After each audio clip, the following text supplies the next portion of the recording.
ডিভোর্সটা নেওয়ার সময় আমাদের জিজ্ঞেস করেছিলি একবারও? তবে এখন আমার বাড়ি আসলি কেন? নিজের 1 বছরের বাচ্চাটার কথাও ভাবলি না, ঢ্যাং ঢ্যাং করে ডিভোর্স নিয়ে চলে আসলি।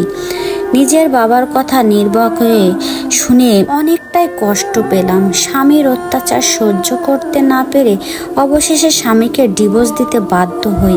স্বামীর নির্যাতনও তাকে এতটা পীড়া দেয়নি যতটা না তার জন্মদাতার বাবার কথা দিচ্ছে।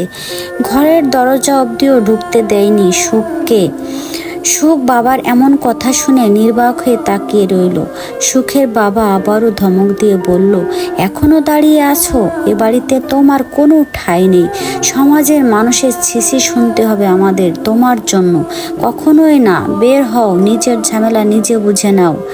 সুখ বাবার এমন অকারণে স্তব্ধ হয়ে কথা শুনছিল। বুঝতে পেরেছে ঘরে তার আর কোনো ঠাঁই হবে না। দূরে দাঁড়ানো মায়ের দিকে চাইল। মা আঁচল মুখ গুজে কাঁদছে, আঁচলে মুখ গুজে কাঁদা শুরু করলো।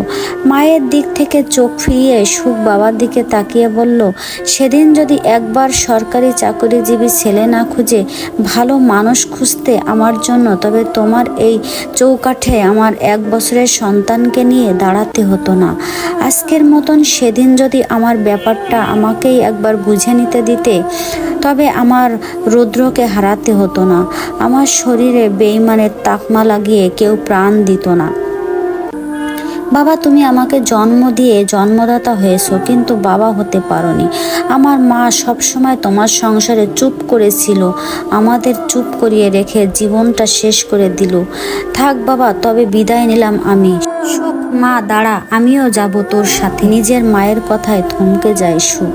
সুখের মা তার স্বামীর উদ্দেশ্যে বলল, সারা জীবন তুমি মেয়ে দুচোখে সহ্য করতে পারতে না। তোমার জন্য আমার 2টা সন্তানকে গর্ভেই খুন করতে হয়।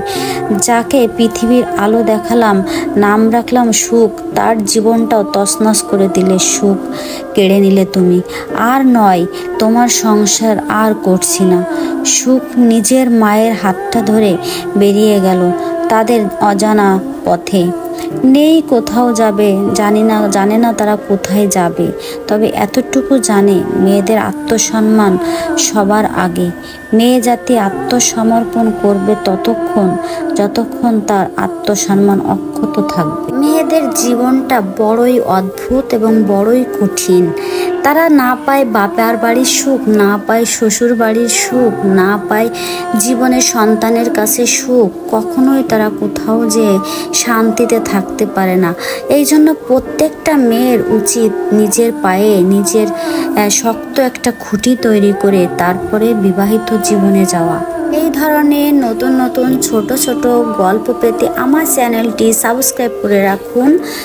আর সবাই অনেক বেশি ভালো থাকবেন। ধন্যবাদ সবাইকে। আল্লাহ হাফেজ। আসসালামু আলাইকুম।